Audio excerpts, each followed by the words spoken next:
Rashod Bateman is somebody that's been a real nice surprise this season, especially for me, because I was somebody that this last offseason, I wasn't even sure if Rashod Bateman was even going to be a Baltimore Raven. I really thought they had a high chance of trading Rashod Bateman to another team, but then Eric DeCosta, he was like, no, we're really bullish on Rashod Bateman, and I thought that was just GM talk. I thought he was just trying to prop Rashod Bateman up so he could ship Rashod Bateman off to another team for a decent draft pick, but it apparently was not. Eric DeCosta, he really meant what he said, and they even rewarded Rashod Bateman with a contract extension. And I remember I was surprised by that. I said, whoa, they actually gave Rashod Bateman a contract extension? And then Rashod Bateman came out and he said he was surprised that they even rewarded him with a contract extension. But he has certainly given the Baltimore Ravens their money worth this season, because he has been making a lot of plays for the Baltimore Ravens, scoring a lot of touchdowns for the Baltimore Ravens, and he has been big play bait. And it's something that we love to see, because with Rashod Bateman, throughout the first 2-3 years of his career,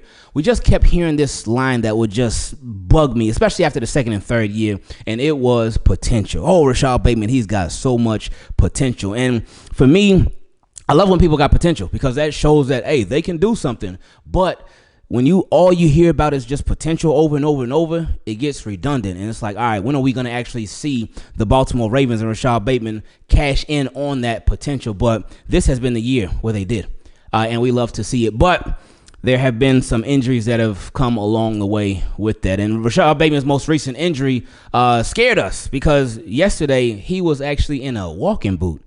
And when we saw that, we were like, oh, boy, we can't have nothing. Why us as Ravens fans? This sucks. But we have a big update on Rashod Bateman's injury, a positive update on Rashod Bateman's injury that we're going to get into shortly. Before we do, make sure you subscribe to the channel, turn notifications on so you don't miss a single video. I don't want y'all missing no updates, so subscribe to the channel and turn on them notifications. We're getting closer and closer to 80,000 subscribers. And also, leave a like on the video, because it helps out the channel a lot. Let's get into it, because we like this news. Rashod Bateman, of course, he was in a walking boot, and that gave us all big time worries, because it's like Rashod Bateman, he's been dealing with injuries throughout this season and really throughout his career too. So this was just another scare on the Rashod Bateman path. But this is taking a turn for the better, because Albert Breer, late Thursday night after the game, he gave us an update. He gave an update on Patrick Mahomes. He said Patrick Mahomes is just fine. He gave an update on George Pickens. George Pickens is officially out against the Ravens this Saturday. But TJ Watt, he'll be playing, so that's nice. But anyway, with Rashod Bateman, he talked about with Rashod Bateman, the Ravens, they had a little injury scare with him, and initially they feared that the injury was a lot more serious than it actually is, and they said the walking boot is just a precaution. So I said, okay, thank goodness. That is amazing news to hear. But not all is clear yet, because they said Rashod Bateman is still going to meet with team doctors later on today, and then they're going to determine if he's going to be able to practice and then, of course, play on Saturday, because, yeah, the game is kind of tomorrow. So that's a big deal. So we'll see what happens with Rashod Bateman. But with everything going on with Bate and his injury and him, maybe he plays in this game, maybe he doesn't. It gave me a reminder of just how bad this whole situation with Diontae Johnson has been. Because Diontae Johnson was brought over to the Baltimore Ravens to sort of be that number 3 wide receiver for the Baltimore Ravens. And for whatever reasons that we just don't know. We don't know if it's more Baltimore Ravens' fault. We don't know if it's more Diontae Johnson's fault. He just simply has not been involved with the Baltimore Ravens like hardly at all. And like we've talked about before, we didn't expect him to come over and just go off and go crazy immediately. We knew it was going to be a ramp-up period, but we just hadn't seen anything from him. And I was thinking, oh, man, we got somebody who's been a number 1 wide receiver with all that potential and stuff. And not even potential. He's shown what he can do in the league. So, that's going to make the Ravens quality, the depth quality that much better. Nope. It ain't been nothing. Then, of course, y'all know the story. He got suspended for that first game since he didn't want to enter into the Philadelphia Eagles game after Rashod Bateman got hurt. Because that could have been a big opportunity. Now, we don't know when he was asked to enter into the game. So that's some important context right there that we just don't know about. But still, this whole Diontae Johnson thing has just been a big waste. But he could have provided some relief for Rashod Bateman being out, for Nelson Agholor, because he could potentially be out in this game with a concussion. We'll see. If he practices later on today, great, more depth. But if he doesn't, then, even less. So the Baltimore Ravens, this game against the Pittsburgh Steelers, they could potentially be without Rashod Bateman. Hopefully not. Hopefully he'll play. But they could potentially be without Rashod Bateman. they could potentially be without Nelson Aguilar. So that would mean our starting wide receivers would be Zay Flowers, would be Tylan Wallace, would be Tez Walker. So that is concerning to me. If we're going to be honest about it. Obviously, we want those guys to do well. We want those guys to go off. But that drop-off in experience, it is concerning, especially in a game like this, big game against the Pittsburgh Steelers. So we'll see exactly how this injury thing shakes out. But it gave me a nasty reminder of just how this whole situation with Deontay Johnson has just been a mess. Now we reach my favorite part of these videos where we get to feature your questions. If you would like to take part in it, you can send an email to teamkeepitclean@gmail.com. For the Team Keep It Clean patrons, you can send it in a DM directly on Patreon. And if you would like to join the Team Keep It Clean patrons, you can go to patreon.com/Ingravenvids. Or if you like to send it in another way, you can send it directly to our P.O. Box. The address is down below in the description. Team Keep It Clean. We have so many questions to get through. Let's get straight into it. First one came from my guy Jeremiah. He said, "This is my first time asking a question. So what's your prediction on the team going against the Baltimore Ravens in the Super Bowl?" Oh, I love that. And thank you, Jeremiah, for even sending in a question. Your first time. Welcome. Welcome aboard, baby. But he said, also, I just wanted to shout out my boy Jordan Stout. He's from my high school, the Hanukkah Tigers. Hope your family is doing well. Go Tigers and go Ravens. Oh, that's cool, man. So you got some extra love for Jordan Stout. I love hearing stuff like that. That's super cool. But I would say, give me the Detroit Lions. Let's get that Baltimore-Detroit Super Bowl like we were supposed to get last year. Next question came from my guy Malachi. He said, "Ingraven, hope you're doing well as your family too. Now that we are inching closer to the playoffs, I have to ask you, what do you think about the Bengals making the playoffs and shaking things up?" Bengals need to go somewhere, man. Bengals need to just go away, go far away. I'm tired of the Bengals because those games that we played against them, they could have went the other way easily, just like that. But it was just a play here and a play there. Those were literally games of inches. So I don't want to see no Bengals. I'm just tired of they are just a very stressful team. But that was with our old defense though. So that would be much different. So you know what? If the Bengals make it, okay, cool. Our defense, look, we making it to the Super Bowl regardless. But Bengals, I be hate watching with Bengals. Joe Burrow's a baller. Jamar Chase, one of the best in the league. T. Higgins, he like that too. But I love seeing them lose. Anyway, he said, "I'm watching this Denver and Chargers game, and all I can say is I don't see these two teams pulling off an upset, maybe to the Ravens, because, the Ravens have shown who they are at times in the playoffs. But as far as Buffalo and KC, I don't see those two teams even coming close. In my opinion, these playoffs are predictable on the AFC side. It's either going to be Buffalo and KC in the AFC Championship, unless the Ravens show us that they are really about business this year and they can start up by showing up on Saturday and show that they can get over the hump. Then maybe I'll be singing a different tune." Oh, yeah, you're going to be singing a different tune, so get that microphone ready, baby. He said, but anyway, back to my question. The Bengals have a fairly easy last two games. The Broncos and Steelers, I believe in the Broncos, have the Bengals and the Chiefs. It's looking like since he could steal that 7th seed from the Broncos, and this is where things get interesting because the Bengals can go to Buffalo and win. They can also go to KC and win, and this might play into Baltimore's favor. Sorry for the long message, but in my opinion, the Ravens are either first-round exits or they are going to be Super Bowl champions. There ain't no in-between, but if the Bengals make it, the road might become more intriguing considering our success versus the Bengals. What are your thoughts? And just like hopefully we aren't Saturday against the Steelers, I'm out. Oh, we won't be. That's playoff clinching money time for the Baltimore Ravens, baby. It's time to get it done. But yeah, it's the playoffs. It's a completely new season.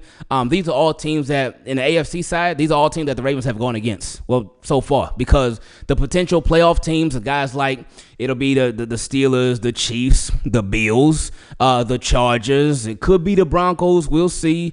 It could be the Bengals. We'll see. Who else? There's another team too that I was just thinking of them. Now they just left my mind. But it's all teams that the Baltimore Ravens have. Oh, the Texans too. They're getting ready to go up against them in a couple of days. But by the time playoffs roll around, they will have gone against the Texans. So it's going to all be teams that the Ravens are familiar with, but also teams that are familiar with the Ravens. So if the Bengals get in, cool. They just going to get knocked down on our way to the Super Bowl. Next question came from Raven Phantom 6. He said, "I've been following you ever since 2018. Oh, hey, appreciate that, man. He said, "Every game I always join to say hi. I love your excitement and the whole team keep it clean." Hey, that's what it's all about, man. I appreciate you doing that. He said, "I've been a Ravens fan for as long as I remember. I even asked my grandma to make a beanie that's purple and black before she passed away in 2021. Oh, that's cool. I'm glad you got that beanie, man. So that's a nice way to always remember her, man. So sorry to hear about that, though, man. I appreciate you sharing it, though. That's a real nice story, man. He said, "I love your channel and appreciate it when you shout out me during the live streams. I still vividly remember the Ravens vs. Chargers wild game in 2018 and hearing the boos from the crowd. They were so upsetting and crazy to see how times have changed and how Lamar has evolved and improved to be an amazing player. Now, my question is, well, I don't know if it's even a question, but more of a statement. But this will be my first question and hopefully more to come. I hope so." He said, He said, "This upcoming game will be so important, and the reason for that is all mental. Boom. He said, you see, as we all know, the Ravens and the Steelers rivalry has always been one-sided to the Steelers, and not always, but recently, yeah. He said, and not only that, but can you imagine how upsetting it would be for Steelers to come to the bank and take the division right from us at home? It will be the same feeling when the Chiefs took away the championship game at home. It won't be the same feeling. It would not be the same feeling because that was the game to go to the Super Bowl. So much, much different, but it will still be painful nonetheless. He said, and just like us, the Ravens, they don't want any of that. Also, if the Ravens beat the Steelers, then more importantly, that mental hurdle will finally be passed, meaning now the Ravens can really beat any team. That's true. And that's important because, yeah, football is like 90% mental, 10% physical. Mike Tomlin, he already been playing the mental games with the Ravens because every time Mike Tomlin always does this, and it keeps working. So that's why he keeps doing it. He gives these super big shout outs and all this praise to the Baltimore Ravens. This week, he was praising Zach Orr and Dean Pease for the defense and all that. Last time he was praising Lamar Jackson. He the best running quarterback in the league. And then Lamar Jackson, he's like, I ain't really going to run in this game. And he didn't. Devontae Adams did the same thing with the Raiders. Mental games. He's like, Lamar Jackson, he the best dual threat quarterback ever. And then Lamar Jackson in that Raiders game, he ran a little bit, but he was like, yeah. So they do this stuff, man. They give these crazy compliments and whatnot. They try to boost up the Ravens' heads. So Ravens like, okay, yeah, we like that. Yeah, we them guys. And then they catch us slipping. So Ravens can't fall for the mental mistakes this game. He said, because now they're making a statement to the whole league that this is our team, these are our players, and if you think you can stop us, then think again. This win will improve the morale of the team drastically, and if Lamar plays great in this game, which we all know he will, then the MVP race will be locked up for Lamar, and of course we are going to see Lamar lock up for the Super Bowl MVP as well. So what do you think, Ingraven? Anyways, have a lovely rest of the week. Hopefully your family is doing well, and just like the Steelers will be after we beat them, I'm out. Next question came from my guy Jake. He said, what's up, Ingraven? This is my first time submitting a question or a statement about Lamar Jackson. I'm glad you sending in one, Jake. He said, I get tired of these other sports media outlets talking trash about Lamar. Always got to prove something. But yes, these are the quarterbacks that they give high praise to, like Josh Allen, Justin Herbert. They haven't accomplished half the stuff that Lamar Jackson has accomplished. They always talk about how good Josh Allen's rushing and throwing the ball, but Lamar does the same thing and even better. And yet they don't talk about the facts that him and Michael Vick are the only two quarterbacks with over 6,000 rushing yards. But I want to put it out there. Let's keep it real. If he was a white quarterback, then they will be praising him on a high pedestal on every given moment about his play style, but because he's black, they don't want to give him the praise and that he deserves for what he does on the field. And they want to give his MVP to Josh Allen so bad because they don't want Lamar to get it for the third straight time because his stats are showing and they are better than Josh Allen's, but they just want to give it to him so bad so they can say, a white quarterback got it this time. But I just wanted to throw that out there.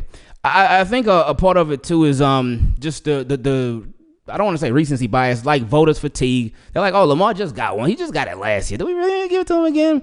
And it's also about the record. The record has a lot to do with the MVP voting as well.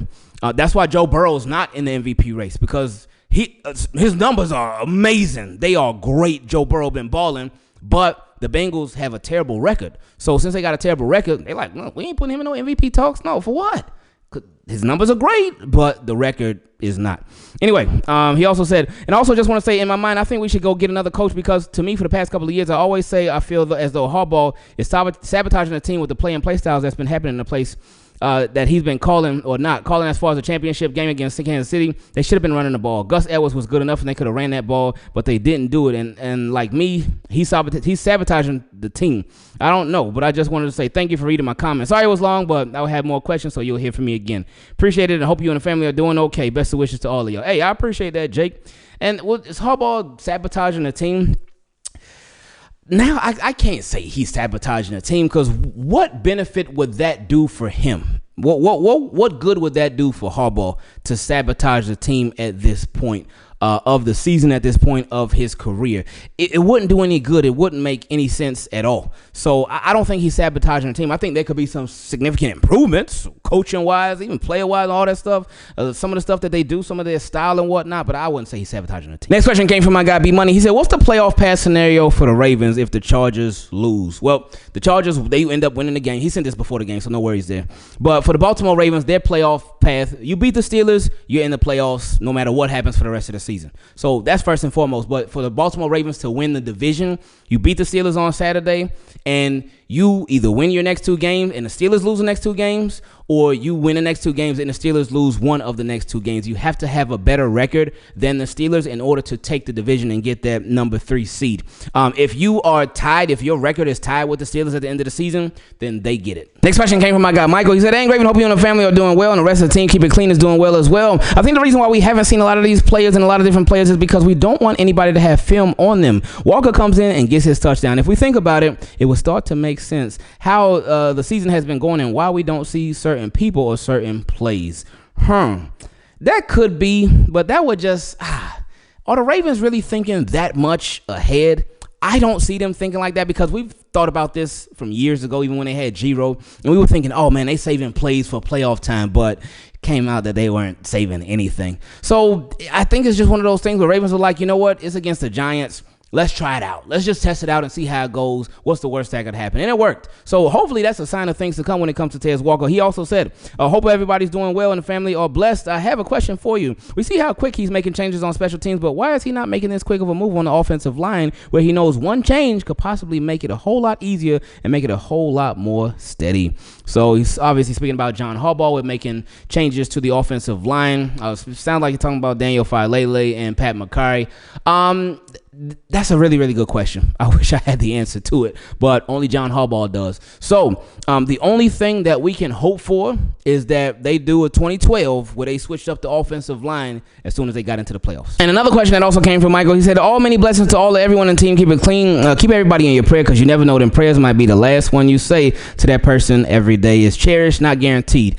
That's true. That's true. That's why you got to be good to people, man. It can be tough because people not always good to you. Ooh, it could be really, really tough, but try your best to be good to people, man. Anyway, he said, now on my question, why are we playing Brandon Stephens when we know every time he's out there on the field, he's either going to give them a touchdown with a penalty in the end zone or give them a touchdown because they burn him? Please put White back in the game if you're willing to make changes on special teams. You know just as well as I do, Harbaugh in the secondary would help a whole lot more when it came to special teams. And like Brandon Stephens should be, I'm out.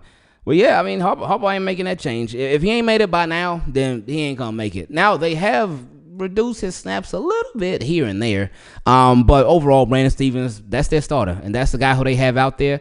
Now, sometimes they be getting burned. I mean, sometimes any cornerback be getting burned. But the penalties have been big with Brandon Stephens literally all year. He's been struggling this year a lot, like a whole lot. Been struggling to make a play on the ball. But he ain't getting benched. He ain't getting taken out of the game, anything like that. They might move him around a little bit and whatnot, but they're not going to take him off the field. But like I said, come playoff time, Brandon Stephens getting ready to go on that little Flacco 2012 playoff run, but cornerback style. Next questions came from my guy Amos. He said, hey team, keep it clean, Flock Nation. All I got to say is good game. We got to clean up the penalties and we will be okay. Ravens, we're definitely going to be 2025 Super Bowl champs. Now let's focus on the Steelers. Now this time we're going to make them pay, but y'all have a good day. Yeah, it's important that the Ravens, they make them do that. But speaking about the Steelers, he said, what do you think about Patrick Queen? What do you guys think about Patrick Queen coming back to the Baltimore Ravens? And he said, y'all have a nice day. I hope you have an even better one today, Amos. I don't think that's happening. He signed, a 3-year deal with the Pittsburgh Steelers? And he's been doing his thing over there. Patrick Queen was a good player. He's a good player for the Baltimore Ravens. He's been a good player for the Pittsburgh Steelers. He fit right in. He's been an excellent blitzer. Always has been. Always will be. So Patrick Queen, he been doing his thing. So he ain't coming back to the Baltimore Ravens, I think never. Next question came from my guy Nigel. He said, what's good? Look at my boy Ted's speed, power, and height. In the toe tap, he got that dog in the rotation. Got to switch these guards out, and B. Steve can't keep starting. Other than that, we Super Bowl bound. That's a lot of stuff right there. But hey, with Tez Walker, let's see, man. We're going to see. And maybe against the Pittsburgh Steelers, we'll see some more Tez Walker. It's to be determined. But he said, I'm out like Tez looking around. It's my time now. Speaking of Tez Walker, next question came from my guy Aaron. He said, team, keep it clean. Tez has come alive. He will be wide receiver 3 in the future after this touchdown catch. He will have a great career, whether it's with the Ravens or another team. Your boy Aaron. Let's hope it's with the Baltimore Ravens. Don't be trying to give Tez Walker away already. Next question came from my guy Chaz. He said, yo, I was just thinking about our Ravens offense, and a name that's been lost in the mix is well needed. Our third tight end, Charlie Cola, is needed in a major way. Our offense really thrives with him in the rotation. Remember, like these big games came when we had 3 tight ends. Cola was there to pose a threat. Derek's big runs come when we had Cola in as a blocking tight end. That's a good point. Good point. I ain't been thinking about that. He said, I hope that we can get him back for the playoffs so that we can get this Super Bowl. What are your thoughts on this? That's a great point. Great point, because he brought excellent hands. He will make some plays. If his number is called, he will make some plays, but excellent as a blocker. excellent as a blocker. So he ain't afraid to get nasty with it. So we all missing him. He said, "Oh, I forgot. I told you it's Tez Walker time now. Just like he flew by that defender for his first career touchdown. I'm out." Next question came from my guy Zega. He said, "Grand Rising, my friend. I just wanted to stop by and tell the ladies and gentlemen that are not subscribed to subscribe and help get to that 80K. I appreciate that, Zega. Much love to you, my friend." He said, "Also, I was driving to work and thinking, I feel like EDC should cut Deontay Johnson and pick up OBJ. It's clear Deontay Johnson isn't happy with his role on the team, and OBJ was happy to play that role last year. I'd rather have someone that would want to play with the team and take on that role, even if it means that they only get 30 snaps. 30 snaps for a third-string wide receiver with the Baltimore Ravens. That would be a lot. That's a whole lot of snaps right there. But OBJ, I wouldn't be a big fan if they signed OBJ. Like I said earlier, locker room guy, it would be amazing in the locker room, but on the field, it don't seem like it's there anymore. I could be wrong though, but I just don't see it. And I'm really surprised that the Ravens haven't reached out to OBJ, because that's somebody I felt like the Ravens would be all over that quick, but I'm very glad that they haven't been. Next question came from my guy Davin. He said, "Hey, this is Davin from B More. Looking at your last video where another subscriber said we need a big body receiver, and you said we have one, but they don't believe in him right now," meaning Tez Walker. Yeah, and that was before the game. Now, I ain't saying, all right, since Tez Walker scored a touchdown, that means they absolutely believe in Tez Walker to be that big body guy that we've been missing. I ain't saying that, but that is a stepping stone in the right direction. Let's just see what happens next over these next couple of games, because I ain't gonna go extreme on a game-by-game basis. Like, all right, Tez Walker scored a touchdown. Okay, that means he's getting ready to be a number one wide receiver for the Ravens. And say, for instance, he plays in the Steelers game and he doesn't really do much of anything. Then I'm like, oh, man, the Ravens, they don't believe in him no more. No, it can't be. It can't be going to extremes like that. But let's just see the consistency over these next couple of games. And not that they're going to tell the whole story, but they will certainly tell where the Ravens are at with Tez Walker at this moment. Now, granted, I can't even say that because there are some potential injuries that could force some guys to potentially miss this game, like a Rashod Bateman, like a Nelson Aguilar. So that would force Tez Walker to step up that much more. But so the story would sort of be skewed, you know what I'm saying? Because he would only have been playing so much because of injuries. So let's just see how this season plays out with Tez Walker. Let's see how the playoffs play out with Tez Walker, and then we'll just go from there. He said, "Do you think they look at Tez Walker like they did Miles Boykin, and do you think they will waste his career the same way?" I don't know. It just depends, because Miles Boykin, was he really on special teams like that? He was a little bit.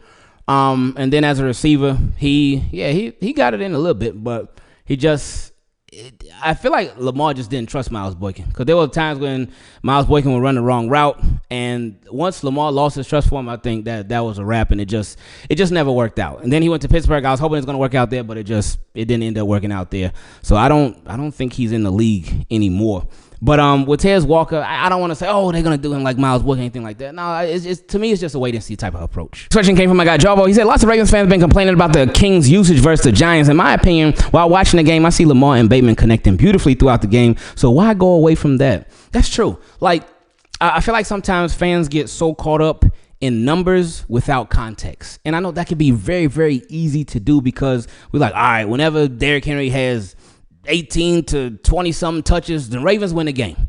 So I know those numbers, hey, that's great, but watching the game is super, super important, not just going by the numbers and whatnot. And so with Derrick Henry, he wasn't going crazy against the Giants or anything like that. We all expected him to, but he wasn't going crazy against the Giants. But Rashod Bateman was, so why try to fix something that's not broken? He said, we need to keep the King fresh for the end of the season and the Super Bowl stretch. What are your thoughts on Chris Canty's AFC breakdown on the Chiefs versus Ravens versus Bills? And he put the chart that shows the Bills defense, they can't stop Baltimore's offense, especially the downhill run game. Ravens usually out-physical them in playing. Josh plays conservative for some weird reason. Then he said when the Chiefs play the Ravens, the Chiefs just flat out own the series against Baltimore. Ravens coaching staff always chokes and gets out-coached. Lamar tries to outdo Pat instead of being Lamar. Referees will flag Baltimore for at least a minimum of 70 penalty yards. Oh my goodness. That's true right there. And then for the Bills versus the Chiefs, they said the Bills just match up the best against Kansas City and have supreme confidence playing them. Allen plays Hall of Fame ball against consistency.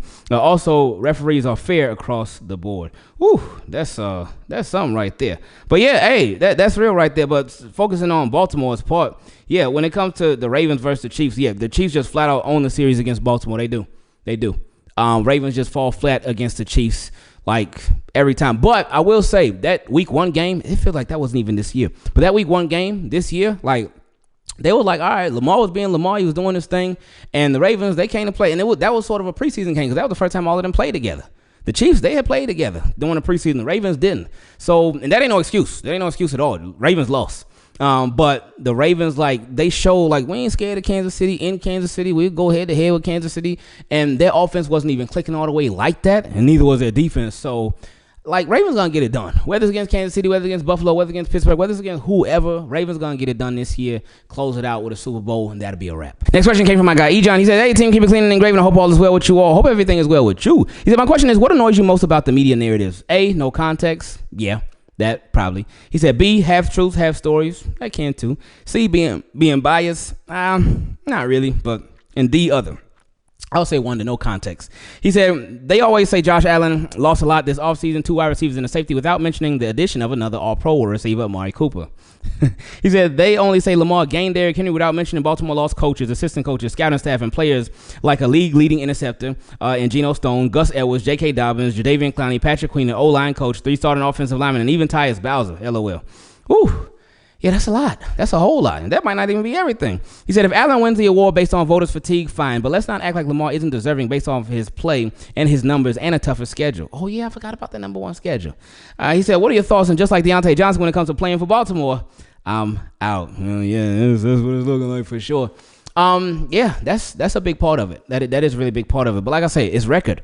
Record means so much. And then the games, those big games that Josh Allen had won against the top teams, like he beat Kansas City. That game really pushed him to the top of the MVP. Then he beat the Lions too, and they were the number 1 team in the NFC. That game pushed him super, super high too. So it's about a mix of record. It's about stats too, but it's first about record, and then the stats, and then like how that quarterback's performing with a mix of the record and the stats, and boom, there you go, Josh Allen. Next question came from my guy Steven. He said, what's going on in Ingravenvids? So just thinking about this whole wide receiver situation with Deontay Johnson, don't you feel like it would just benefit us to cut ties with him and open up the roster spot for someone like OBJ? I don't even, like, with him being suspended, is he even taking, well, he is taking up a roster spot still, yeah, because he still gets reported on the injury report, so he's on the active roster for sure.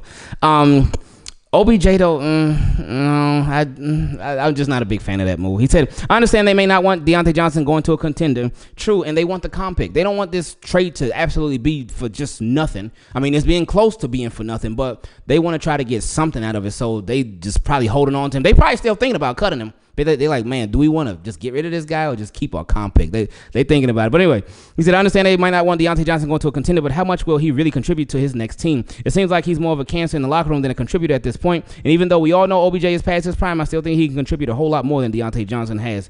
Well, that part is true. I agree with that part, how you broke that down. He said, and he would be a really nice piece for a playoff run since he already knows the playbook and has chemistry with Lamar. I don't know at this point. I just think it's a waste to have someone take up a roster spot who is clearly not going to contribute in any way moving forward. That part, I can't even argue with that last sentence. Next question came from my guy Jared. He said, what's going on, Uncle? I haven't been sending you emails lately, but I plan to stay consistent with it. But I wasn't able to watch the game outside of highlights, film, and clips. But man, Lamar Jackson played like his mama cussed him out after that Eagles game and before this game. But Rashod Bateman having 2 touchdowns and broke someone's ankles. I don't know who the person is, man, but he did get him on one of his touchdowns. Mark Andrews is the top 2 tight end, and sorry, not sorry, Tez Walker got a touchdown today. So happy for him. Oh yeah, we all were. He said the Ravens defense still being elite. Now we play against our daddies next week. All I know is that we better not go away from what works for us. But anyways, I have us winning the rest of our games, entering the playoffs, and winning the Super Bowl. But thanks for reading my email, Uncle. I hope you and the family have a safe and lovely day. So much love to you and Ravens flock. I appreciate that, Gerald, and I like that. He gave everybody a shout out: Lamar Jackson, Rashod Bateman, Tez Walker, Mark Andrews. But then he said he got us just winning out straight up. So winning these next 3 regular season games and then all 4 playoff games to be Super Bowl champs. Next question came from my guy Trey. He said, hope all is well with you and the family. Glad to be sending in a question after a bounce back game with 2 young receivers that the Ravens drafted and developed having career years. Do we really need that big name and mid-20s wide receiver on the team? I was the same person who's been asking for DK Metcalf on the Ravens forever, but if Zay and Bate continue to show out like this, I don't think we would need another one. Zay is 84 yards away from 1,000 and Bateman is 346 yards away. Both very reachable as long as they remember to catch the ball against divisional opponents. Ooh, they're a little petty in there. Now, with that, I would say, yeah, because a receiver who keeps, like a DK Metcalf, for an example, big body receiver, jump ball receiver, downfield threat. Are we talking about a Tez Walker? Now, again, I can't put that pressure on him, but can Tez Walker be the answer to that? Possibly, maybe, we'll see. But I still think a receiver like that could complement Rashod Bateman and Zay Flowers perfectly, man. Anyway, he said, no more 2023 Ravens-Steelers games. Zay has a real shot at making the Pro Bowl, and it's foreign to hear the words Ravens Pro Bowl wide receiver. It really is. He said, even felt weird typing that out. So at this point, to me, I feel like it's not as big of a need as others may think. Season's not over, and I could be wrong, but hopefully they continue to improve. Oh, yeah, they right there close to 1,000 yards. I don't think Rashod Bateman is going to get it. He would have to have a crazy last 3 games. He would have to average 115 yards per game. And I know that doesn't sound like anything crazy, but this Ravens offense, like with Rashod Bateman, it's like he's either hot or he's not in these games. He's either like going off in these games or it's pretty quiet. So I don't see that happening. With Zay Flowers, he definitely going to get it. 84 yards, yeah, he definitely going to get it. He said, with that being said, I'm out just like John Harbaugh's common sense, awareness, clock management, and timeouts are every time he goes against Mike Tomlin in the Steelers. Peace. Not this Saturday, though. Next question came from my guy, Cottrell. He said, I have 3 points, so I'll make each of them quickly. Number 1, have you ever seen Lamar throw a contested ball this year to anybody else besides Mark Andrews? No. Yeah. Rashod Bateman. The one in the back of the end zone in the Chargers game, I believe. But not many. Lamar with his receivers, he usually waits till they come open. He doesn't really throw. And Nelson Aguilar, he's throwing something to him as well. But for the most part, it's just it ain't something that really happens too often. But Mark Andrews, Isaiah Likely, those are big body targets, though. Zay Flowers is not a big body target. Nelson Aguilar not a big. Rashod Bateman is not a big body target. That's why I've been saying, hey, get a big body target for Lamar. That's what Lamar Jackson said it the other week. He said, read between the lines, Ravens, get me a big body receiver. But anyway, he said, I think Lamar only trusts Mark Andrews for that. I think Mike Tomlin knows this because I think it presents a playoff problem because you're not going to get in the playoffs with many uncontested opportunities. Ooh, okay, I like that one. So, yeah, hey, the Ravens got to make the most of it. Mark Andrews just got to go for like 300 yards every game. But no, Ravens just got to find ways to create opportunities for the other guys as well. And you can't force a contested pass to certain, like a Zay Flowers. Zay Flowers, he's a shorter receiver. You're going to force a contested pass? No, that wouldn't be smart. So they just got to find ways to get their other receivers involved, whether it's through some contested pass, depending on the receiver. It just all depends, man. Context is so important with all of that stuff. He said, number 2, Lamar would have 2 Super Bowls right now if it wasn't for his coaches. Anyway, he said, number 3, and could somebody please tell this boy to take his keep it clean check downs? Somebody call his mama so she can tell him, boy, take your check downs and run. If he does that, he'll be the greatest QB in NFL history. John Harbaugh was right. Thank you. What was John Harbaugh right about? What are you talking about? But as far as the checkdowns, yes, checkdowns. Lamar has incorporated the checkdowns into his game these past 2 years. He's been doing the checkdowns a lot, like a whole lot these past 2 years. Before then, we would be begging Lamar to take a check. Lamar, check down. What? I ain't doing that. But recently, he has been doing a check down. Next question came from my guy, Deadshot Gaming. He said, what's up, Ingravenvids? Me, James, and I hope you and the family are doing great, man. It's just been a while since I sent an email, but I just wanted to talk about a few things that I was thinking of. First off, we got a Jackson 5, and we destroyed the Giants. Yes, we sure did. That was a beautiful thing. He said, Rashod Bateman cooked the Giants secondary, and he just plays amazing every time we play in that stadium. Mark Andrews becoming the most touchdowns scored in franchise history. Just a great feeling, man, after that win. I'm so ready to destroy Pittsburgh on Saturday. Well, I like that. He said destroy. He didn't even say beat. He said destroy. Love it. He also said, I know this might be a long email, but my few questions are, do you think Mark Andrews is the greatest tight end we've ever had? Yeah, that's what it's looking like right now. Yeah, I mean, you scored the most touchdowns in franchise history. you got to be something serious, right? He said, to me, yes, because he's making a big type of plays, and he has always just been Lamar's number 1 guy. He trusts him. To me, I would rank the tight ends we have had. Number 1, Mark Andrews. Number 2, Todd Heap. Number 3, Shannon Sharp. Number 4, Isaiah Likely. Okay, what about Dennis Pitta? You got to throw Dennis Pitta in there somewhere, too. He said, my second question is Lamar going to get his MV3? Probably not. Unless, again, Josh Allen just got to bomb these last 3 games, and Lamar got to still continue to go off. But if Josh Allen does not bomb these last 3 games, then it's going to go to him. He said, I think so, and he deserves to get it back-to-back. I'm hoping that he can get it because he's the best QB in the league, and even QBs like Manning, Brady, and Rodgers all think he's such an amazing quarterback and will be an all-time great. Lamar has way better stats than Josh Allen. He does, but again, it's about wins and losses too. He said, my third question is, who will have the most receiving yards by the end of the season, Rashod Bateman or Zay Flowers? Zay Flowers. He said, they have just been balling this year, and Bateman have finally got that chemistry with Lamar, and I think Zay and Bateman are going to be the best wide receiver duo in the future. To me, they are right now. You mean best wide receiver duo Ravens ever had? Or you talking about in a league? Anyway, he said, appreciate all you do, my brother, and best Ravens content creator out there, bro. Truly love listening to your videos every day. Ravens flock and team, keep it clean. Let's be loud on Saturday at 4 when we would destroy the Steelers. I love that because he said it again. He said saying destroy the Steelers was so nice, he was going to say it twice. So he doubled down on it. And he said, let's get back the #1 spot in the AFC North. I'll always be a Ravens fan for life. And Ravens flock and team keep it clean. Let's go Ravens and let's destroy Pitt. So he said it 3 times. How we go 10-5 and MV3. Next question came from my guy Josh. He said, what's up, Ingravenvids? Hope you and the family are doing well. In case I don't send any message before, I hope you and your family have an amazing day. Shout out to Team Keep It Clean. I rock with y'all more than any other community on YouTube. Hey, we appreciate that. And that's special. He said, now to the Steelers. The Steelers are very banged up right now. We have to use that to our advantage. TJ Watt is most likely going to play, but he's really banged up. I saw some videos of him in practice, and it looks like he's really banged up, so we should use that. We probably can leave Roger 1v1 with a hurt TJ Watt and mainly help with our interior line. Cough, cough, 77. Daniel Falele. It should really be Ben Cleveland. The Steelers are a run first and fine 14-88 after that team. Then the last game they run so much. They are probably going to run a little bit more and try to take some shots down the field because they probably won't have Pickens, and they see we are bringing a safety down because we are all in on the run. Yeah, Pickens is out. Justin Fields is out too. That's a really big one as well. That I feel like some people may not really, they may be sleeping on that because Justin Fields with them little RPO, when he takes it off and runs, he gets it like every time. So him being out is big, man. He says, so when we can stop the run and watch 88, we can win. We need Lamar to play better than his last game, which he will improve to 1-1 at home against the Steelers. Now the MVP conversation. Personally, I think it should be Lamar, and not just because I'm a diehard Ravens fan, but because of the numbers and eye test. First, if the Bengals had a better defense, the MVP right now would be Lamar's or Joe's to win. Boom, we were just talking about that earlier.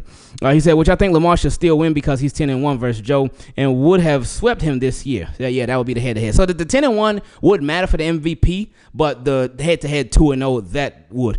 He said, but it seemed like the Ravens versus the Bills game got wiped off the face of the earth in the media's eyes. My MVP would never throw 9 out of 30 for 130 yards, but as of right now, Josh Allen should be the front runner. And as a fan of football, Allen is a top 3 and as a generational QB. And later in his career, a Hall of Famer, which I've been saying since 2022. Lamar is top 3 in basically every QB stat over them, rushing touchdowns, passing yards, in which he's a top 5 in. He's won the head-to-head game against him and really should be the MVP because his team has really been the reason the Ravens have 5 losses. I don't know about right now, but the Ravens defense this year has been bottom 10, and the best kicker ever has been bad this year. Even though he didn't play the best against the Steelers, last game he played a winnable game. Lamar has been through our kicker missing 22 points, and in the 5 games we lost, the total points we lost in those games have all been 22.